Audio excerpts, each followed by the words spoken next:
This is the You Winning Life podcast, your number one source for mastering a positive existence. Each episode will be interviewing exceptional people, giving you empowering insights, and guiding you to extraordinary outcomes. Learn from specialists in the worlds of integrative and natural wellness, spirituality, psychology, and entrepreneurship, so you too can be winning life. Now, here's your host, licensed marriage and family therapist, certified neuro-emotional technique practitioner, and certified entrepreneur coach, Jason Wasser.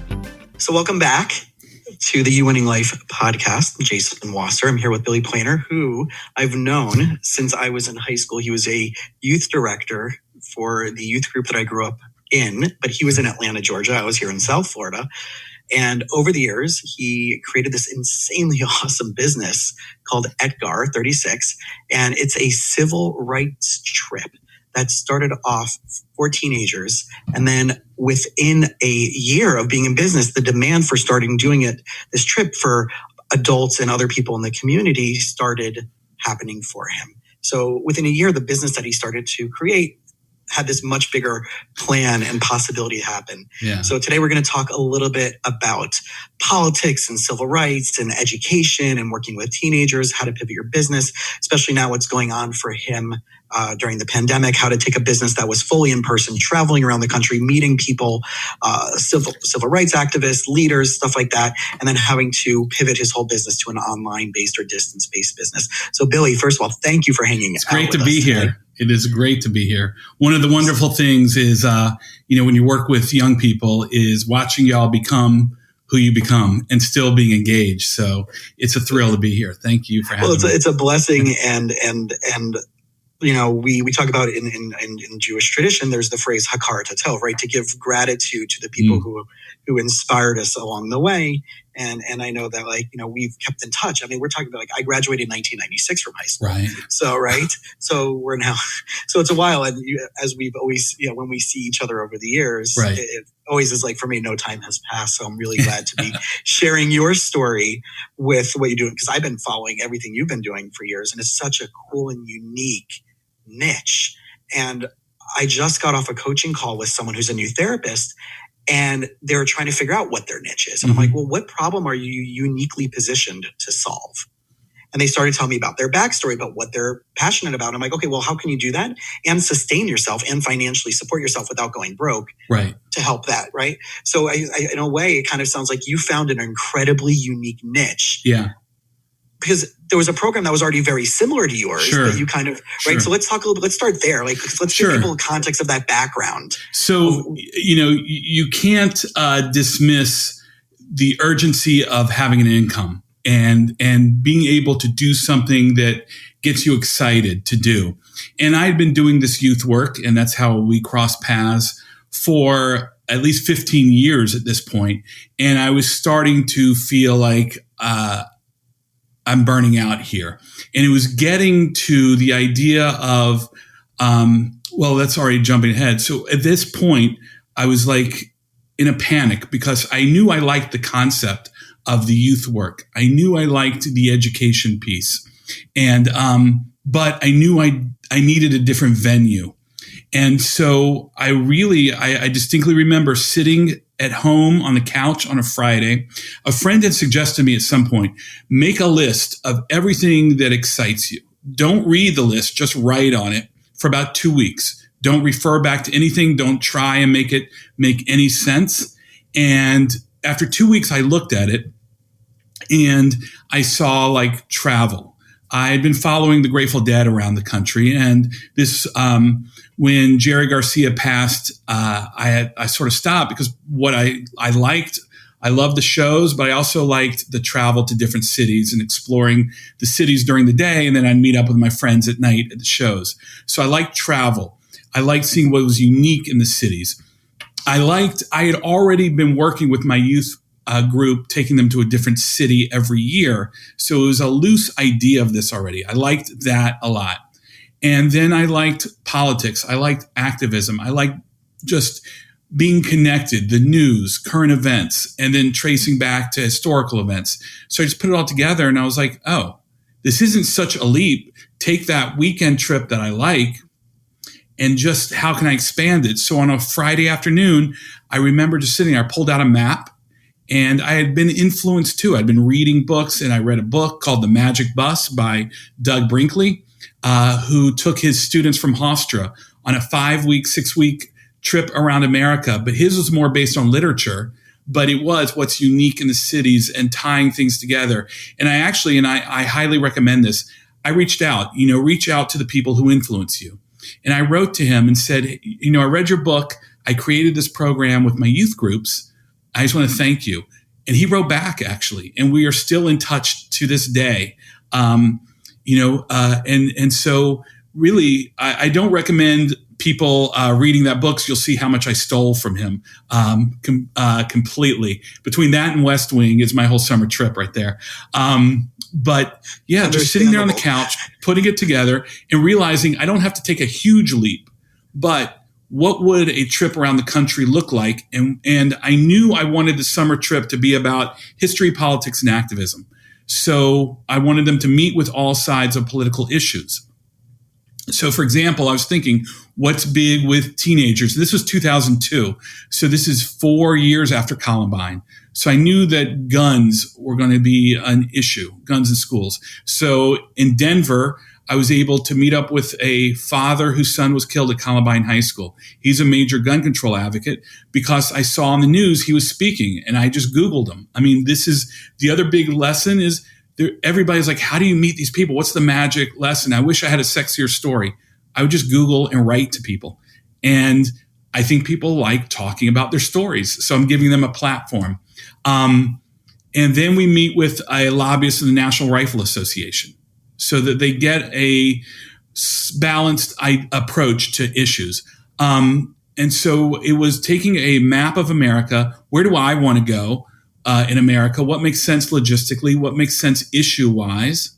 So I figured illiteracy in America, that's an important issue to talk about, something we don't even understand in a country of so much, how we can have 40 million illiterate people in this country. And the impact it has on us, by the way. The gentleman who meets with us, I just Googled, I was figuring, okay, San Francisco, I want to take him to City Lights Bookstore. It's the bookstore Jack Kerouac and the Beatniks. It's personal to me. I fantasize about the Beatnik movement. And I was like, that would be a great place to do the literacy talk.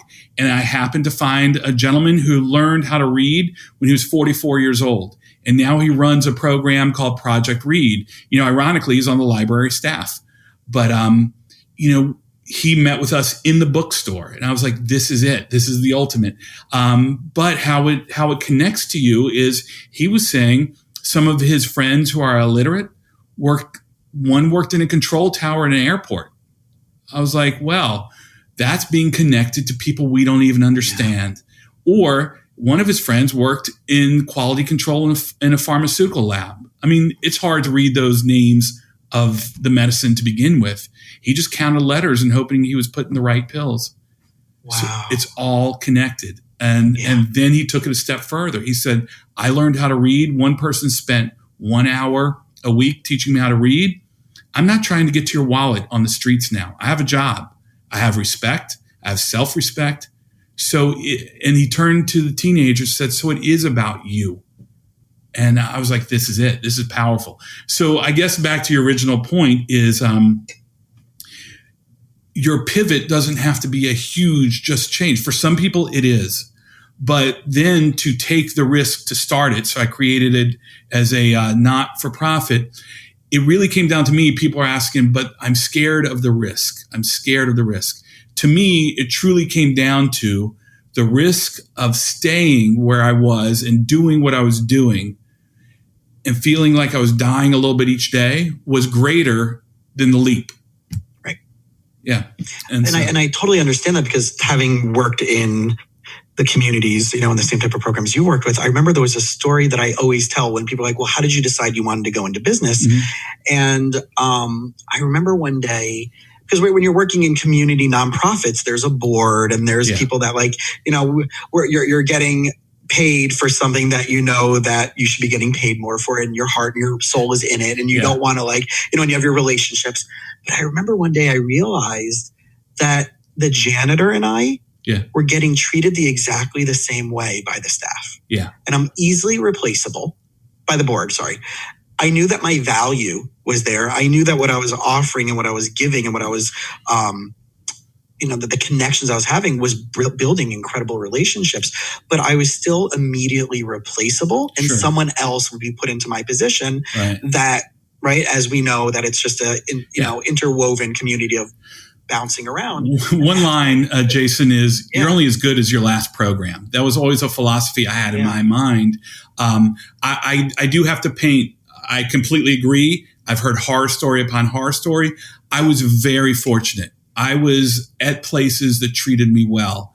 But I will say to many of my colleagues, I would have to say this because they would turn to me when we would talk about, salary or raises or things like that. And they're like, well, it's easy for you. You work here. I was like, well, actually, part of it is you make it happen too.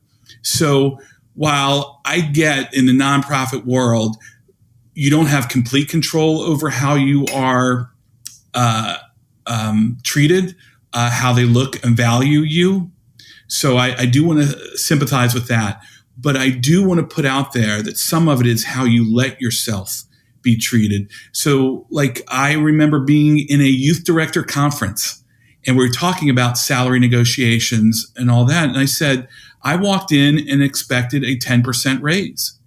And people were like, well, I can't ask for that. I can't ask for that. And I stood up and said, you know what? Because you won't, you're screwing me over, by the way. Mm-hmm. I was like, so I'm a little pissed at y'all too. But look, the nonprofit world is the nonprofit world. Your truth was probably more truthful. It's probably more widespread than what happened to me. But I do think part of it is how you present yourself and what you expect. I used to always tell my friends too, you got to treat yourself like the rock star you want to be treated as, and I think it will come around. But yeah, getting out of being directly impacted by outside forces. I mean, if you're running your own business, you're a control freak beyond control freaks. So being impacted by other people didn't sit well either. And I was having a really good experience. It was just more an internal struggle for me, the reason I left and moved on to my own thing. Which makes sense for a lot of people. So there's this dynamic of an intrapreneur versus an entrepreneur, right? And the entrepreneur is like you buy into the value of everything that you want to in that organization, that structure, whatever it may be, but you don't realize that you can only go so far unless you decide to go become an entrepreneur and create something similar and or better. But you're right, then the risks start coming in, right? The paycheck's not going to come in, the healthcare is not going to come in automatically. And that's the big step when people have to realize, like, am I better off suited working for someone else that has the same values, that have the same goals, going home at the end of the day, not worrying about taking the trash out versus doing what you're doing, where you, at the beginning, right, it was just you. How many years in did you start hiring staff? Because that's where it starts becoming out of my pocket. Yes. Nothing is more wild than when I hired my first staff and I was so excited.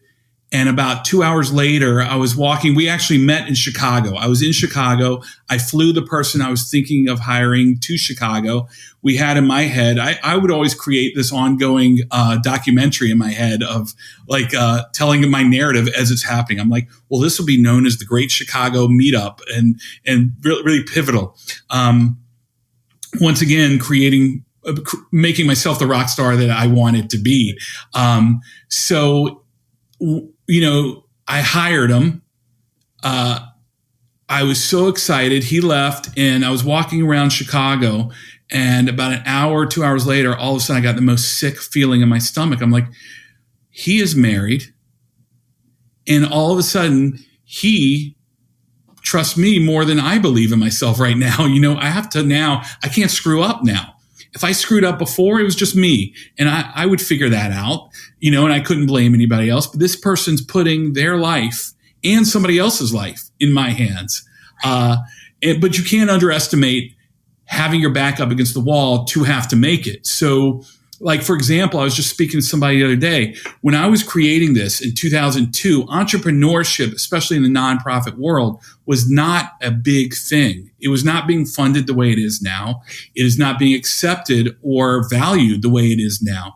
And it's not the sexy thing that it is now. Right. No, it was crazy. Yeah. People didn't get it. People wanted to know who you connected to. And a few years later, when it started to become more accepted, people were getting seed money to do this. And I knew people who were getting like $1 million seed money to start with. And at the beginning, I'm sitting there going, I'm in my corner, I'm going, God, that's been so great. These people have no idea what it's like. But then you realize if the risk of going hungry is not there, you're going to make mistakes. You get lazy. And so I know people who got offices in parts of cities they should never have done. I'm 18 years down the road. My office, my bedroom's right over there. I'm in my place. There's no point in doing that. So you don't make mistakes when you're very aware when it's you're playing on house money. Your own money there. So there's a yin and yang to the acceptance of entrepreneurship. I believe that if you are hungry, if you have to make it, you will make it. If you have an exit strategy, if the baseball just started last night, there's the saying of you can't steal second base if you don't leave first base. You got to step off of first base. So, but when I hired the person, yes. But I will also say this to entrepreneurs. I talk to entrepreneurs all the time because people spoke to me when I was first starting, and I sort of made a promise that I will talk to anybody at any time about starting something. There is something about that energy of the first year when you are scared beyond belief. But I tell them I would go back to that any day now. I'm 18 years established. My business, it's hard to say now, but before March 1st of this year, I was like, this business isn't going anywhere. Like, we're going to continue down. But I was like, man, I never felt more alive than I would wake up at 2 a.m, scared out of my mind, having fallen asleep at 1:30, but at 2, just sweating, crying, and then hear friends of mine going, I'm living vicariously through you. I'm like, really? Can I call you at 2 a.m, 3 a.m. when I'm crying? Are you doing that? Because then you're not really living vicariously through me. But that energy, that everything mattered, was just, it was a drug. I mean, that is a high unlike I've ever known. Well, I think you started it right, because those who have been following me and people who are showing to my classes and when I'm working with my clients, I always start off with this one theme. I can't help you until we get crystal clear on your core values. Yeah. And you're basically telling us I created a business and a model out of my core values and out of my passions.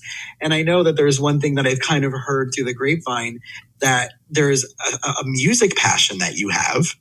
That sometimes the music passion and your trip stops align in the same place. Well, I mean, it helps. It helps when you have complete control. But right. Yes, I will be looking around, and I am a big Bruce Springsteen fan, and it so happens that we have coincided.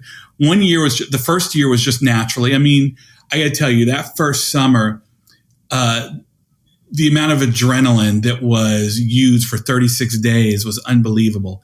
And the fact, I just think there's a great saying that basically, if you take a step, Providence will follow and take care of you. I think it's Goethe who said that. But, so Springsteen's playing in New Jersey, just so happens to be when we're pulling into New York City, just so happens I can find, 25 tickets that are somewhat affordable. And I'm like, well, part of my budget right there, part of my profit there. But I'm like, I don't know if I'm ever going to be doing this again. I mean, when I did the first summer trip, I said to myself, I got in the mindset of this may fail and I may go into debt, but that's going to be the worst thing that's going to happen to me. But I will never have to ask myself, what if? Like, the price of not having to ask that was I might not make a profit. So I was like, I'll throw it at Springsteen right now. Let me give the ultimate experience. I may only have one shot at this trip. A few years later, when it just so happened, the same day that one of the school districts, might have been Boston, because we're a nationwide program, might have had too many snow days. And one of the parents said, my kid is going to miss the first day or two. Or it might have been New York that impacted more of the kids on our trip. They might have to miss the first day or two because they have to make up snow days. And so I started looking at the calendar and I realized, if I shifted a week, guess who's playing at Giant Stadium again? This could all work. And I sat back. I was like, well, it's a shame I can't make that happen. That's a pretty big thing to move. And then all of a sudden I was like, I'm the one that makes that decision. So yeah, I think I get asked a lot or told a lot, this is a very selfless thing you're doing, the business model, the civil rights trips or the summer trip. And I'm like, really? To me, it's one of the most selfish things I've ever done. We're not doing anything that I don't want to do. But how great when it lines up that what you want to do impacts people, makes a difference, and you can make money off of it. Yeah. Right.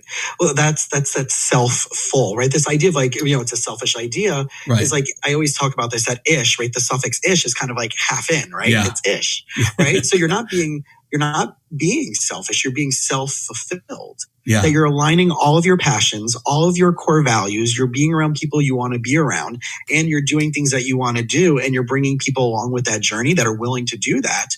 That's a good for all. And you're leaving out one important thing too. You get to be who you want to be.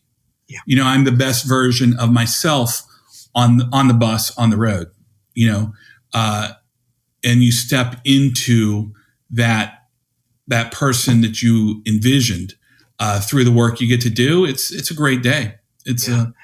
And to have the audacity to dare to do that. I was thinking about this over the last couple of weeks. So 3 weeks ago, I actually packed up my entire office. So actually the beginning of my lease was up the end of June. Yeah. And it was debating back and forth with the landlord. They were very gracious in giving significant discounts on on the office. And I'm like, it's just not worth it at this point. I don't know when I'm going back. I don't need a storage unit, And so I packed up my office, which was, if I had to make that decision overnight, it would have been a heart-wrenching, anxiety-provoking decision. But since I had 3 months up to that to do this every single day, like I'm talking to you now is how I'm seeing my clients, it was kind of a no-brainer. And the emotionality around it was a lot less. I mean, it's still sad at a level, but it wasn't like, oh, this is awful. How am I going to be a therapist without a practice? And now I've been thinking about it. I'm like, I can be anywhere in the world. Sure. Work East Coast hours and still have, right? I want to try, right? So, but I've always figured how am I going to get that? How am I, if I don't want to live in South Florida, even though my family's here, how can I pull this off without losing business or having to start over a practice again? And now because of the pandemic, this allowed me the opportunity to do what I want. I'm not traveling anywhere right now, but now my clients know if they want to work with me, I'm never probably going to be back in person again. Right. So, there's always opportunity in opportunity. You could look at the pandemic right now and be like, this is killing everything.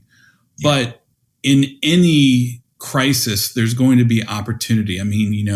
Wall Street collapses. Many people say that's when you start buying.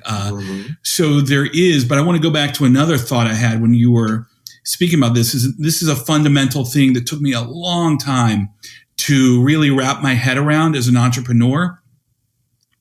Is it only has to make sense to you, right? We live in a world of should, of this is how it is, this is how it should be, and you sort of got to be there. And I will go. There's a great feeling of when you go down that path for a little bit, and then you stop yourself and go, actually, no, I don't. This path over here makes as much sense. That's just a more well-worn path. So it only has to make sense to you. The first few years of creating the business, and I do want to say we were getting there at some point at the beginning. I can't underestimate, and I tell people this all the time when I'm speaking to them, is the best time to start your business is when you have another job. So for the first year and a half, I had another job. So the risk was mitigated. And luckily, I'm not sure the other job completely understood how much I was going back and forth. I may have been out of town when they thought I was in town. And even to this day, but especially when I left and started full time on my own, I would still have a little guilt feeling when I'd be on the road. I'm like, am I supposed to be here or not? But for a long time, I would have what people have called like the Olympic judges in your head, or the committee in your head, where I felt like any move I was making, I was hearing their voices of judgment. And all of a sudden one day I'm like, there's actually not. There are no judges, and hard for my ego to hear. I was like, I don't think people are thinking about what I'm doing as much as I think they're thinking about it. So that was incredibly freeing. And I heard Paul Simon, the singer, say this once. He told a story. I heard him speaking, and somebody asked, so you're Paul Simon. This is only about 7-8 years ago. Your place in rock history is set. What's it like to write music now? And he goes, oh, I'm not there in my head. He goes, but this is how it happens. I'll write a song, and then the voices in my head, the critics in my head will kick in. And they say, you know what? This sucks. You don't know how to do this. This is the worst thing you've ever written. He goes, so I sit with that for a minute. And then I look, then I have a conversation with those critics in my head. And I ask them, what have you done lately? And then I move on. So, you do have to, there is a fine line between critically thinking and thinking something through, and then letting the judges who don't exist, the panel, the other people who are in your head judging you, realizing they don't exist. There are so many clients in a therapeutic setting that I help them realize that the they either A, doesn't exist. And I had this a few weeks ago with someone, and we were walking through, and we realized that the they that they were talking about was someone, so they're in their 40s. It was someone from when they were 17 years old, their senior year of high school, that they haven't seen since then. And we figured out that's the they that they're holding up their standard against. Sure. High school stays with you. Point. High school stays with you for a very long time. Your family, it's going to be your family. It's going to be your high school. He's on my board, though he doesn't know it. But Bruce Springsteen has, as an advisor, his whole biography is really talking about, he has a point where he says, a rock star, any performer has to come from a life of turmoil. There's got to be something that makes you want to go up on stage and share who you are. He goes, and that's a fire. But if you can focus that fire on one thing and jump on it, that's how you get to be Bruce Springsteen. He goes, but most of the time, that fire and energy can catch you on fire. So you got to be really careful. And I would say even myself, we were referring to, there's other programs like mine. Part of the judgment in my head was, if I fail, these other programs be like, yeah, look, he can't do what we're doing. And it works for a while. You feed off that energy. It's what keeps you going at 3 a.m. It's what makes you triple check things when you're tired. It gets you going. But at some point, it doesn't work for you anymore. You just become, we'll bring in other musicians. You become the angry young man from Billy Joel's song, and you become anachronistic. You become boring, useless. You're just angry. The anger and the I'm going to show you works really well the first couple of years. But once you have sort of made it's not a good look on you just to react in anger. Well, it's such an interesting, as a pivot point in the conversation, that just sums up the world of politics that we're living in. Yeah.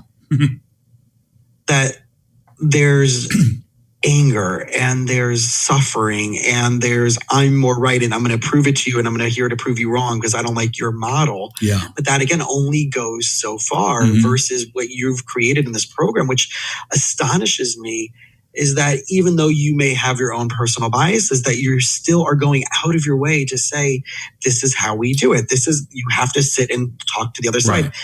And I have this, when I lived in Atlanta in 2001, for a little bit, there's one of the families I become incredibly close with there.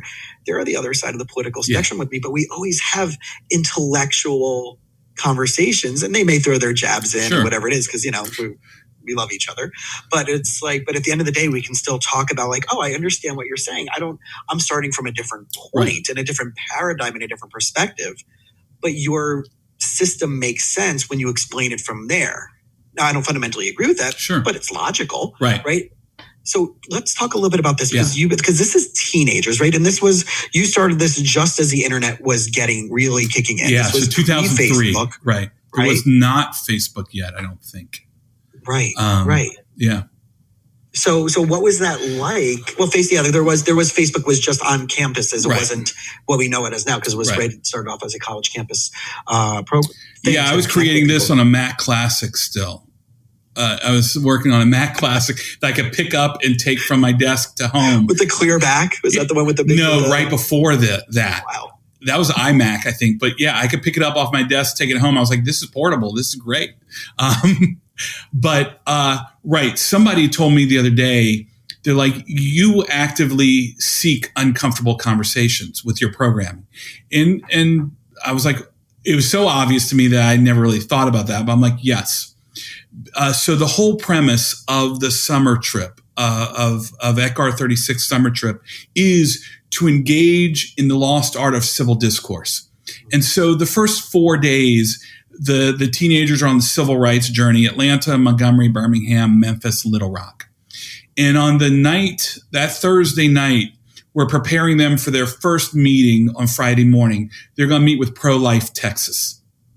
Now, 99.9% of the teenagers on the trip would consider themselves at this point pro-choice, right? So they are going to meet with the other side of the discussion. And we sit them down to not only go over we have a framing discussion so that they have an idea of the words that are used, what are the concepts, because we'll have teenagers that have worked on campaigns before, and we'll have teenagers on a trip whose parents want them to be more engaged, but might not have even known these were issues. So we got to make it work on all levels here. And I don't want a teen showing up to these meetings cold and not knowing what's going on, because this is sometimes a once-in-a-lifetime opportunity. But I do want to say that what I'm about to talk about, the tips and tools of engaging the uncomfortable conversation, I'm framing it as we talk to teenagers. It works for adults. It's as relevant for adults. There's not a huge gap all the time between the teenagers and the adults. When I have adult trips, they're like, I bet we're easier. I was like, no, actually, not at all. You're more stubborn, more stuck. Right. So that Thursday night, after we do what we call the framing discussion, we talk about the pros and cons of the issue of abortion, the language, and they're ready to go with a baseline of knowledge into the meeting. Then I talk to them about how the meeting is going to work. I said, for the first, let's say it's an hour and a half meeting. The first 20, 25 minutes, the person's going to speak. And they're meeting with the executive director of Pro-Life Texas. This gentleman lives his life as a Christian according to the Bible. Because it's in the Bible is reason enough for him to live a life that way. And he's been in the pro-life movement his whole life. So he is committed to this. So I say to the teenagers, we need to reevaluate or reframe or create a new paradigm over what is success in a discussion. Because in America today, success would be for me to be right, you have to be wrong, and I have to make sure you're wrong, and ideally create a clip that can go viral on MSNBC or Fox, right? So I said, throw all of that out the window, because we are going to engage in civil discourse. We are going to engage with a person who I don't think there's going to be a 15, 16, 17, 18, 40-year-old person who's going to say something that this person is going to be like, oh, you know what? You're right. Let's go allow abortions to happen. So take away the pressure that you're going to have to convince him to change his mind for there to be success. Perhaps success is going to be this. And it's exactly what you said. Can I make a connection? Can I see where they're coming from? And there's a few options at this point. I can buy what they're selling. I don't have to pick up at all what they're putting down. I can reject it wholly. And that means I can then go back to my beliefs and be like, yeah, I'm okay with where I'm thinking. Or can I tweak a little bit and say that made some sense? I might not believe this 100% anymore, but this I may integrate in and let it percolate for a while, right? But the other part is it is okay to hear another side. It does not devalue your opinions to engage and let somebody keep their opinions. Because we talk about this at the end of the day, what difference does it make to me if you think a different way? Okay. That's what America is all about. That's what a marketplace of ideas is. Now, I do think I'm right about this issue, but you're not following my opinion. Okay. Have at it. I think eventually you'll come around. But so we're also not going to engage in hypotheticals. I tell them, stop thinking of the questions. Well, if an alien form came down, was going to blow up the White House unless your wife had an abortion. I was like, thank you for wasting our time just now. But also, and this is really important, talk about the issue, not the person. We're not going to make this personal. Right, policy over politics. Yeah, but I mean, politics is in there. Right. And also we have to talk to the teenagers, but I think we have to talk to the adult population too. And this is not heard well all the time, but so stick with me for a second.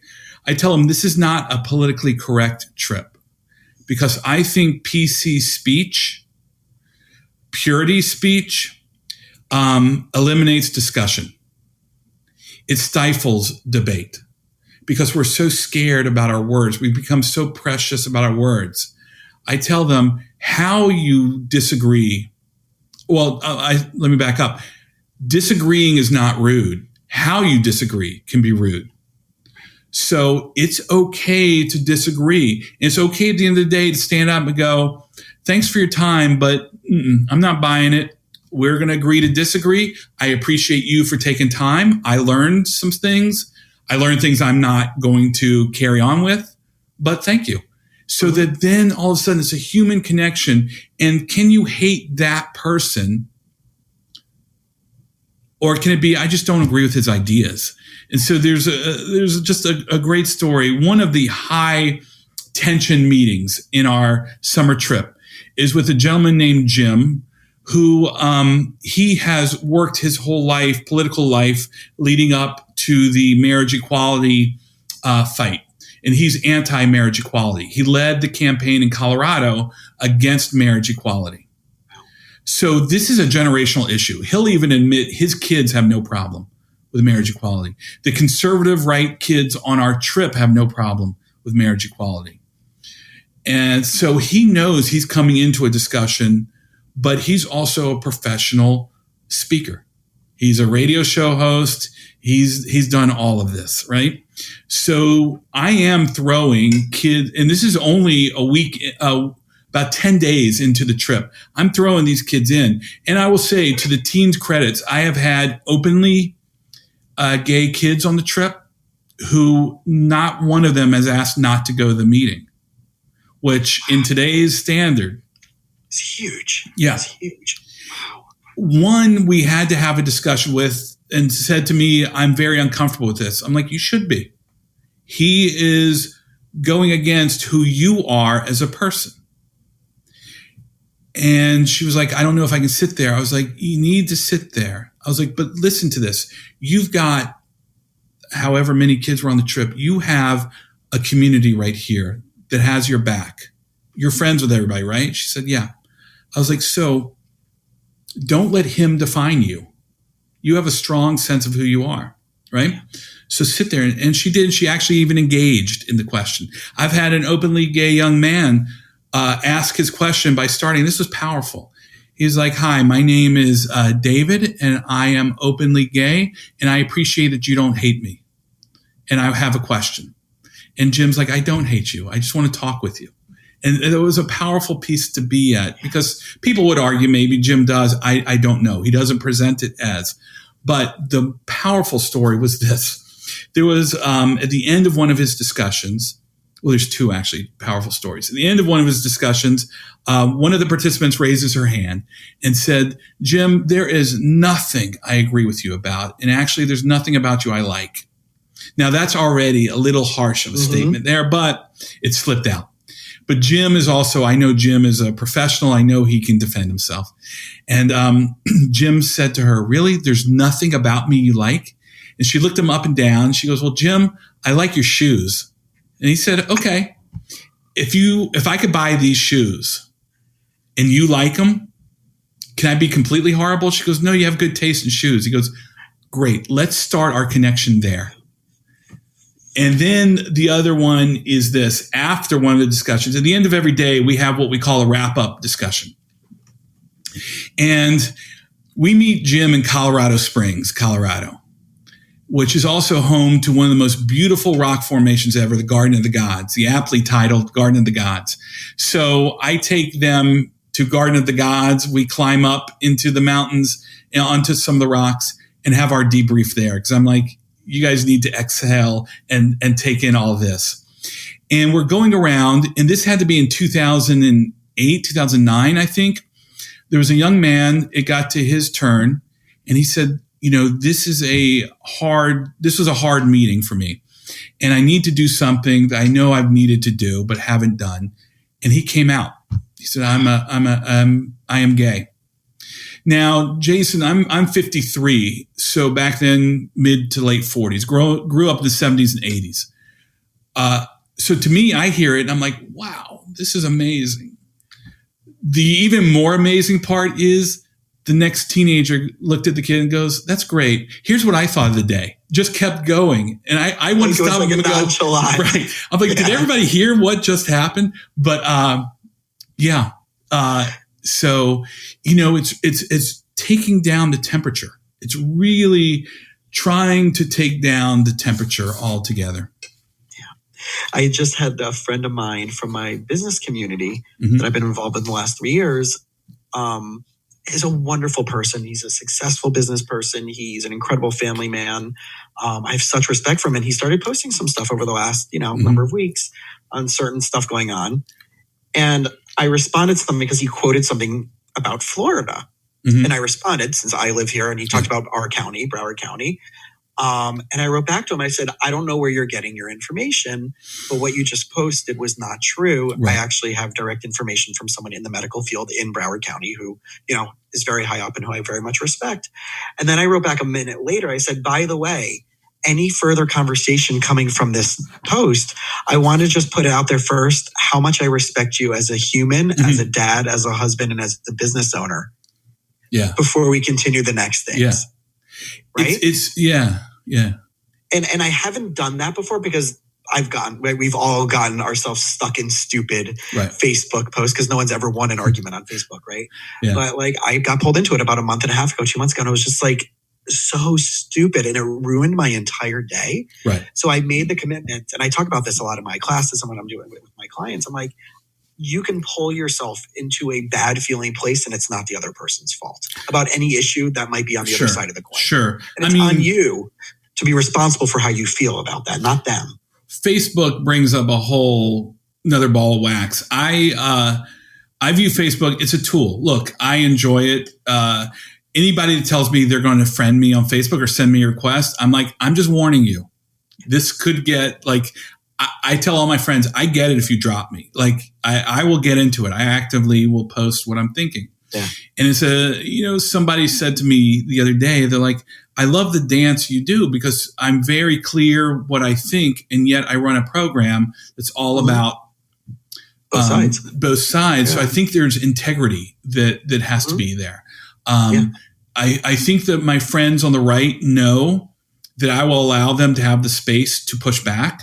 And that's why I can get away with posting my true opinions there. But, Facebook brings up the whole idea in which the few points I make on how to be comfortable in an uncomfortable conversation. Right. A few things. One, keep breathing. You gotta breathe. Secondly, is present your views and have a point of view, by the way, but allow the other person you are addressing to present their point of views, because that's what you want to question and push back on, not the person. Most of these people are my friends. I'll admit some of the people I engage with are not. I'm shocked they were, and I'm shocked where this has gone. And that's where I feel bad. I love the back and forth. I have friends who are like, but how can you stand the pushback? I'm like, well, if I'm putting it out there, that's my expectation, is that it's going to happen. Isn't that what we want? Reaction, right. Isn't that what we want? I don't need you to agree with me for us to be friends. But what I do find sometimes, in what is unique about now, is it has crossed over into humanity issues too. And I'm shocked with some of the people I thought I knew, but they very equally could be shocked by me. But so it's really I want to reflect on the points and statements they're making. Once again, not the person. And everything doesn't have to end in agreement. Right. How boring would that be? Look, I feel I'm right, but I get that other people might not. And I do allow, I could be wrong, and for right now, it works for me right now. But that's the biggest gift, to be able to say that, right? Like, and I especially, I've been giving since the pandemic. I started off teaching right before the pandemic started for a nonprofit young professional organization. I was doing like a Wednesday night group learning. Yeah. And it was on psychology and leadership in the weekly Torah reading and the weekly Bible reading. And then it evolved. And then once, the pandemic kicked in, I could do it on Zoom. Right. Now I have people as far as Brazil and all the way up in north in New York that are attending this from all different circles in the Jewish community. And then I'm starting to I have these 2 other classes I'm doing for like, relationship and life stuff and unpackaging your stuff. And I always say, like, if you're here, I want to let you know that I'm aware that this is my forum. Yeah. However, I also reserve the right to be 100% wrong. And I'm honored that you continue to show up. And I also want you to give me your feedback and your opinion and disagree with me if you disagree, because I want this to be a space where it creates that environment to do that. Yes, it's my class. Yes, but it's not a lecture. It's an engagement. Last week there was something that was posted, and a buddy of mine, who's a chiropractor up in Pennsylvania, posted something, and the response was so like shocking that I was thrown off by it. And my sister reached out to me. She's like, who the hell is so-and-so? And I'm like, I don't like he's such a nice person. He's such a gracious, I'm like, I don't know. So I went back and I saw other people posted on that thing, and and I saw someone like kind of jumped on him. Right. And I'm like, hey guys, if you're going to continue this dialogue, I want you to both to know that I know both of you personally. Mm-hmm. And I think both of you are incredible people who I very much respect. Mm-hmm. Whatever's going to happen from here, start from that place. Right. And it was kind of like, and then what happened? The response that he wrote back with all the research from his perspective was, this is just it was data. It wasn't philosophy. Right. And I'm like, okay, good. Now we're back to normal. Right. Now we can have that. Right. But I've been really conscious of that mindset of, that whole namaste. What's the phrase namaste mean? Right. The soul of me honors the soul of you. Or as your shirt says, for people who are not on the video, they're listening to the audio, it says stay human, right? The Michael human Franti, in me acknowledges. Michael Franti, right? Who's incredible. I think he's one of the musicians that I've probably seen the most live. Well, you walk away feeling good. It's cheaper than a therapy session, probably. Right, it's world peace. Him and Idan Rachel, the Israeli musician. Those are the 2 musicians that, at that level, bring that peace. Yeah, Michael Franti would be somebody I would try and get the group to see if we cross paths there. But Jason, yes. And that, I think with Facebook or social media, you can set some ground rules. And I think people understand that mine is like, you're coming into the cage, you're coming into the debate. And you gotta take care of yourself. I'm not going to defend either side. And sometimes I'll I'll do the post and then check out. I don't even ever come back to it, but people will go at it.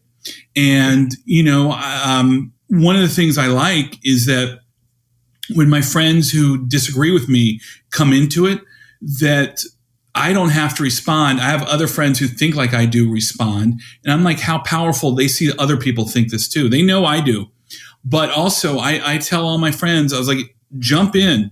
I encourage you to jump in, but you got to be able to swim. This is not the shallow end of the pool here. We're not going to feel good, and this isn't correct. And I've actually, some of the only times I edit is when people start to put in the PC approach to it. And I'm like, no. This is a free forum here. Like, It's okay that this is happening. And the pushback, and you got to put on, your big person pants here. Like it's going to be, it's going to be rough on an ideological level, not a personal level. And I have deleted more of my friends' comments than people I disagree with because, it's starting to get personal. Now, my friends who agree with me, I mean, it's well known. They can't fathom and just dislike that I have, this continued friendship. I mean, Jim and I agree on absolutely nothing except the idea of engaging in this debate is important. So much so that, like, if I call him just to set up that meeting in the summer, it will be an hour and a half, 2 hour talk. But one time we were talking, I was like, Jim, I got to go. Football's on. He goes, I love football. I'm going to watch football too. I was like, Jim, we agree. He's like, yes, we do. He goes, I'm going to watch my Colts. I'm like, Jim, I'm a Vikings fan. They're playing the Colts today. So we couldn't even agree with that. But I will say a friend of mine, actually a mutual friend of ours, I had an election party in 16. And, it was, if you were on the Hillary side, it was going well for a little while. And I think everybody who was on Hillary's side has a 9:15 to 9:30 East Coast time story about when all of a sudden they realized this might not go. Right. And Jim was somebody I called, and our mutual friend Debbie was sitting near me, and she listened on an end. And I just remember saying to Jim, I was like, Jim, I don't think this is going to go the way I wanted it to go tonight. I need to know from you that you are okay with the way this is going, because while I disagree with everything about you, I've seen your humanity and the fact that we're still friends, that it lessens it a little bit. It gives me a little bit of hope. Now, 3.5 years down the road, that might have been wrong. But I remember hanging up and our friend going, that may be the most hopeful thing I heard. But it's humanizing. We can fight all day long. But at the end of the day, okay, that's part of what makes our friendship. Yeah. And I think that's the big, beautiful takeaway with right now that this pandemic is polarizing. Yeah. Everything is going to become even more polarizing, right? This is the direction, unfortunately. So how important these type of conversations, and thank God for technology, but it could be a tool or it could be a detractor. And I know over the years, I know we have just a little bit of time left, but over the years, there's been some really important people. I mean, everybody you've met is important, but I know one of those people just recently passed last week. So I know that I'd love to hear a story or two about Congressman John Lewis, who is my congressman. As I posted, in this day when the vast majority of Americans are disenchanted, as a nice word, about politicians, how amazing it was to be proud of who you could vote for, who represented you. Or as my mom said the other day, she said, we'd get these notes, write your congressman about this. I knew I never had to, because he was always on the side I viewed. So Congressman Lewis would meet with all of my groups every summer. He would meet with my groups. There's just a few just great stories. I mean, here's a gentleman who, before he even became a congressional leader, already lived a legendary life, was a hero to many already, and then continued with zero ego. I mean, just so little of an ego. Now, I will say this. What people are missing is he was a shrewd politician. He could be brutal. I mean, he jumped into a race in Atlanta against another African-American man, Julian Bond, when John Lewis was told not to do it. And he didn't care. He pushed back against the established black community and jumped in. So, I mean, he's not a total saint. I mean, he's a politician. You know, you got to be able to do this. But a few just humanizing great stories. One was the kids were in his office, and some of them have to sit on the floor. And one of the kids had to ask a question from the floor, and he's already in his 70s at this point, and he gets down on his knees, and so he's face to face. And I'm like, good Lord. But also, a lot of the people who take groups to see him, we share this common story in that it was always great to watch the panic on his staff's face because he was running late talking to us. His staff needed to get him somewhere else, but Congressman Lewis knew this is where the work was happening, was sharing his story and talking. And there was a time in the build up to the 2008 election where Reverend Jesse Jackson said something. He thought he was off camera and off mic, but the mic caught him. It was a hot mic still, where he said something about he was angry at then Senator Obama running for president. He said, we need to castrate him. Just an offhand comment. And one of the teens asked Congressman Lewis about this. And I'm expecting a political answer, just a vanilla or parv answer. Congressman Lewis, his face scrunches up. He goes, I don't know what we're going to do with Jesse. You know, he then went on to talk about issues they had with Jesse in the movement. And then one of the kids said, I cannot believe I'm getting a non-political answer here. But that's what he would do. I mean, he was the real deal there. And the other funny story is when I take groups on the civil rights story trip, we go to Selma. And we meet with a woman who was 11 years old. Her name is Joanne Bland. And she was 11 years old when she was beaten on this bridge on Bloody Sunday, the march that John Lewis led. And when she lines the students up, she lines them 2 by 2 as they did.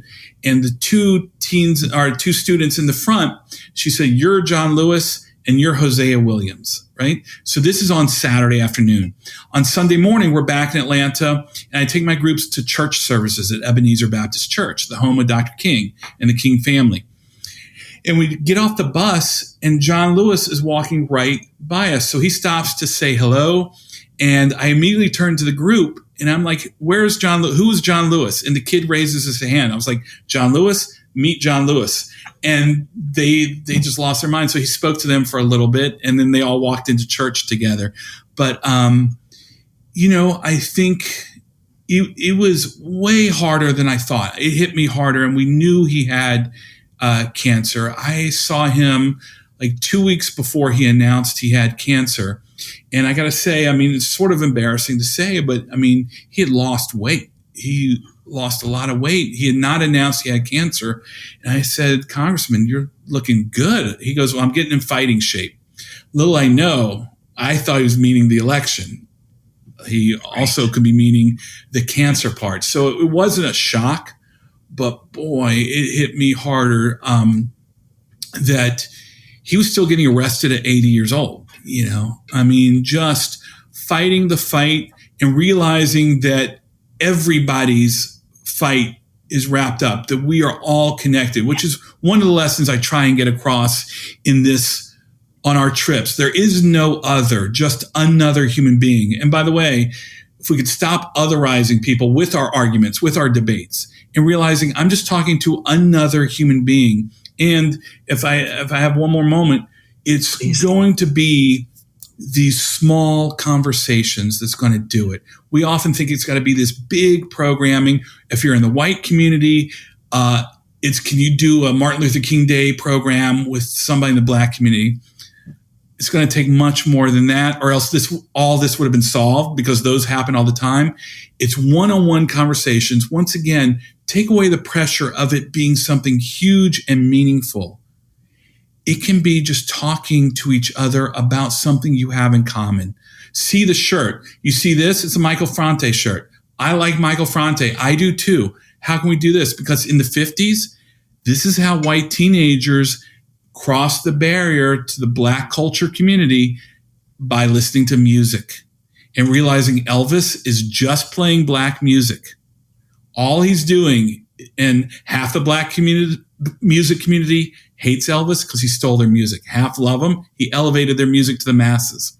But once a white kid who's been taught that the Black kid is the other, the less than, the not to be dealt with. If you're in a record store, and we have to explain what that is to teenagers, but if you're in the record store and you're listening, because you used to be able to listen to the albums before you bought them, and you see a Black kid who's the other listening to the same song, and you can connect on that song, and you can talk about the fact that your parents both hate this music, which means you love this music, that kid becomes another human being, and it's over.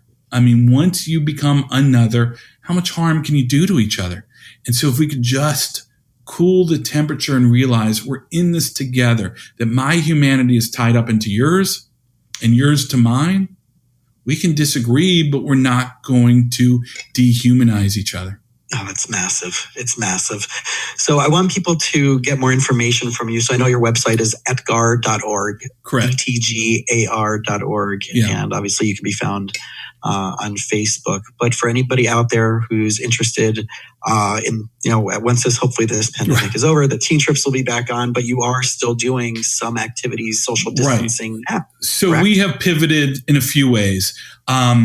So once again, when this all goes away, please come on the road. Our summer trip is for teenagers. Our civil rights trips is for whoever. Family reunions, adults, people who are way older than teenagers come on the trip. And that's powerful too, seeing people reclaim some of their life who may have been involved in the movement. But also right now, during the pandemic, we are doing social distance trips to Montgomery, Birmingham, and Selma. But also, I online am doing talks about how to be comfortable in uncomfortable conversations. And also for the home community, my Jewish community, we're doing talks about the Black-Jewish connection, the myth versus the reality of the communities being together in the civil rights movement, and now what's happening. And then the power of engagement here. If I have a second to tell another quick story of Selma. Please. I was leading a group of adults, and on Saturday morning, I'm not that great at small talk. So I was trying to make it. I was trying to work some small talk in, and I asked a gentleman, this is an adult trip. Saturday morning, we're on our way to Selma, and this is the power of travel. I said to him, so you looking forward to the day? And he looked at me and said, no, not really. I was like, I'm trying the small talk thing. And I picked the one person who's hating the trip. And I'm the type, if I have 100 people there and 99 are transfixed on what I'm saying, but one person isn't, I'm focused on that one person the whole time. I'm like, I suck at this. This trip sucks. So I said to him, I was like, really? He goes, well, let me explain. He goes, I was young and I had an uncle who lived in Selma. And when I was young, when I was like 14, we would visit him all the time. And he said, internally, I knew I was gay, but had not come out. This is the 60s. It was dangerous, or maybe even the early 70s. But his uncle he would stock jukeboxes. So he had records in the basement all the time. When I would visit my uncle in Selma, I could go get any records I wanted out of the basement. He goes, so one day I'm snooping around and I open one of his drawers and there's a Klan robe and hood in there. He said, I knew that they didn't like who I was fearing I was going to become, a gay man. He goes, so I ran upstairs and told my mom we have to leave. And we never went back to Selma. I never saw my uncle again. He goes, so this morning, I am on your trip to reclaim Selma for me. Mm. And Jason, 17 years of doing this, to watch him I think he was in his late 50s, 60s, to walk across that bridge. He's crying. I've heard his story. I'm losing it. And we get to the other side and he's like, thank you. I can fill this hole and have peace. I was like, thank you for this is what it's all about, is just creating the humanity in each other and in ourselves. It's incredible, right? And little did you know, you'd also be a therapist. Yeah. Therapy on the road. Travels it. It's incredible. It's incredible. And really is, when you said the lost art of civil discourse, that's really so beautifully said. That ties it all together. So those of you out there, please check out Billy's, work and everything he's doing. And if you, not just if a trip isn't for you, but you want to support what he's doing, I know there's probably scholarships to help other people participate in these programs. Tax deductible. Right. And tax deductible, right? Yeah. Exactly. And I remember just going back to when we met around that time, I remember the biggest issue politically that we were dealing with, it's just hitting me on that type of level, was the Jonathan Pollard stuff. Yeah. It was that was the big thing in the mid 90s, right? 94, 95, 96, around that time. And I remember getting the reason how I first got politically active was on that issue with the rabbi from my synagogue and from another synagogue, where we went down and we protested in front of the courthouse in Miami. We built a fake jail cell. Yeah. And we sat in it and did our protest. And I remember we almost got arrested. That was I'm a 15-year-old kid from Miami, almost getting arrested for political, the cops came, that was holy crap. And then to see, where this whole world opens up to you of there's stuff to fight for. There's stuff to take a stance on. There's stuff that you can be passionate about and be more human about. And going back to those moments that it does take people like you to open people's eyes and to see that there is stuff that we can have influence and change. So first of all, congratulations for creating something really beautiful and powerful. Thank you. And again, people, for those out there, if you want to track down Billy, again, it's edgar.org, etgar.org. And you can easily find him on Facebook, and looking forward to connecting with you again soon. Jason, this was great. Thank you so much. Thanks for listening to the You Winning Life podcast. If you are ready to minimize your personal and professional struggles and maximize your potential, we would love it if you subscribed so you don't miss an episode. You can follow us on Instagram and Facebook at Jason Wasser, LMFT.